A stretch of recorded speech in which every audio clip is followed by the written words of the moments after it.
지금 알파벳을 볼 때 가장 중요한 질문은 AI가 잘 되느냐가 아닙니다.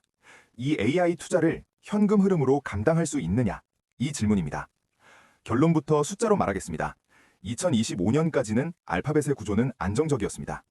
연간 영업 현금 흐름은 약 110에서 120억 달러, 같은 기간 캐펙스는 약 55에서 60억 달러였습니다.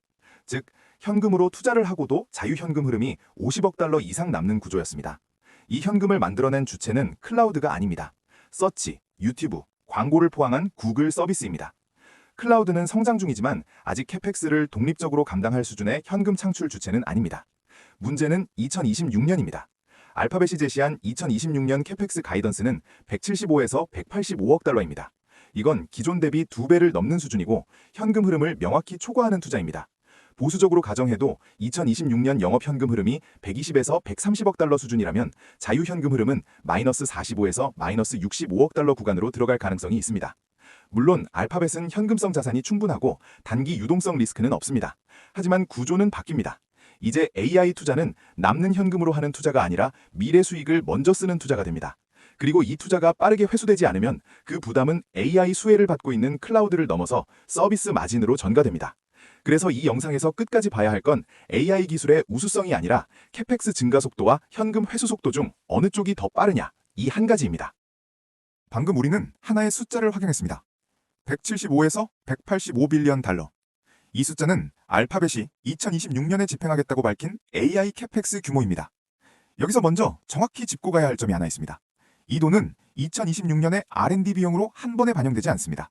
대부분이 데이터 센터와 서버 같은 자산으로 잡히고 이후 4에서 6년에 걸쳐 감가상각으로 연간 약 30에서 40 빌리언 달러씩 고정비로 반영됩니다. 즉 AI 캐펙스는 일회성 비용이 아니라 향후 수년간 알파벳의 비용 압박을 남기는 구조입니다. 그럼 이 부담을 누가 감당하느냐? 먼저 클라우드를 보겠습니다. 클라우드는 AI 워크로드 증가로 매출도 늘고 있고 영업이익도 개선되고 있습니다.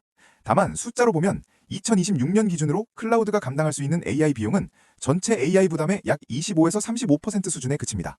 즉, 클라우드는 AI 비용을 전부 회수하는 단계가 아니라 일부만 회수하기 시작한 단계입니다. 그럼 남은 비용은 어디로 가느냐? 여전히 구글 서비스입니다. 서치, 유튜브, 광고에서 발생하는 현금 흐름이 지금도 알파벳 캐펙스와 AI 투자를 실질적으로 떠받치고 있습니다. 그래서 AI 캐펙스가 커질수록 클라우드보다 먼저 서비스 마진에 압박이 걸리는 구조가 됩니다. 하지만 여기서 구조는 알파벳 내부에서 끝나지 않습니다.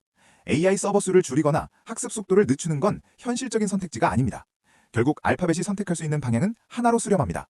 같은 서버로 더 많은 성능을 뽑거나 성능 대비 비용을 낮추는 것. 이 지점에서 부담은 GPU, HBM, 서버 메모리 쪽으로 전가되기 시작합니다.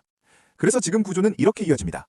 AI 캐펙스 확대, 알파벳 레벨 비용 증가, 서비스 현금 흐름 압박, 반도체 단가와 믹스로 부담 전가.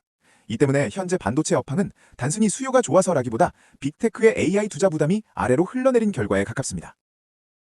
앞에서 우리는 알파벳과 같은 빅테크 기업의 AI 투자 부담이 결국에는 메모리 업체에도 전가될 수도 있다는 생각을 해봤습니다. 그리고 자연스럽게 HBM 이야기가 나옵니다. 지금 AI 서버에서 HBM이 핵심인 건 맞습니다. 가격 급등도 가장 먼저 일어났고 그래서 관련 기업들의 실적과 주가가 강하게 반등했습니다. 하지만 HBM이 AI의 전부는 아닙니다. HBM이 메모리 시장 전체를 설명하지 못합니다. 먼저 SK 하이닉스부터 보겠습니다. 최근 분기 기준으로 보면 하이닉스 매출에서 HBM 같은 고부가 AI 메모리는 약 30에서 35% 수준입니다. 이건 분명히 크고 지금 실적을 끌고 가는 축입니다. 하지만 뒤집어 말하면 여전히 60% 안팎은 HBM 이외의 메모리입니다. 서버용 범용 디램, PC와 모바일 디램, 낸드까지 포함한 영역입니다. 즉, HBM이 아무리 잘 돼도 하이닉스 전체 실적은 여전히 메모리 사이클의 영향을 받는 구조입니다. 이제 삼성전자를 보겠습니다. 삼성은 이 구조가 더 뚜렷합니다. HBM 비중은 약 10에서 15%에 불과하고 매출의 대부분은 범용 디램과 낸드, 그리고 비메모리입니다. 여기서 중요한 건 이 영역들의 공통된 성격입니다. 대체 가능하고 공급 탄력성이 크고 가격 협상력이 낮습니다. 즉, AI와 직접 연결된 HBM과 달리 빅테크의 비용 부담이 커질수록 압박을 먼저 받는 구간입니다. 그래서 구조는 이렇게 흘러갑니다. 초기에는 AI 투자 확대, HBM 가격 급등, 실적 개선. 하지만 캐펙스와 감가상각 부담이 누적되면 그 순간부터 압박은 자연스럽게 메모리로 확산됩니다. 서버 디램 단가 협상, 출하량 조정, 낸드 가격과 물량 압박. 이 중 하나는 반드시 나타납니다. 이게 바로 우리가 지금 봐야 할 핵심 구조입니다. HBM은 방어에 성공하고 있지만 메모리 시장 전체는 협상의 대상이 될 수 있습니다. 그리고 알파벳 같은 빅테크의 AI 부담은 메모리 업체 전체의 가격과 물량 구조로 전가됩니다. 그래서 이번 사이클은 HBM만 보면 굉장히 견고해 보이지만 급격한 반도체 가격 상승이 시장 전체를 잠식할 수 있는 불안정해 보이는 사이클입니다. 정리하면 이렇습니다. 하이닉스와 삼성의 차이는 분명히 존재합니다. 하지만 더 중요한 공통점은 하나입니다. HBM을 제외한 메모리 비중이 아직도 절대적으로 크다는 점입니다.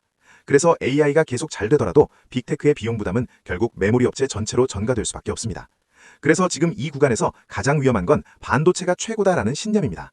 HBM이 잘 되는 건 사실이고 메모리 구조가 좋아진 것도 맞습니다. 하지만 사이클은 신념이 아니라 숫자로 끝납니다. 지금 우리가 봐야 할 건 어디서부터 속도가 바뀌기 시작하는가입니다.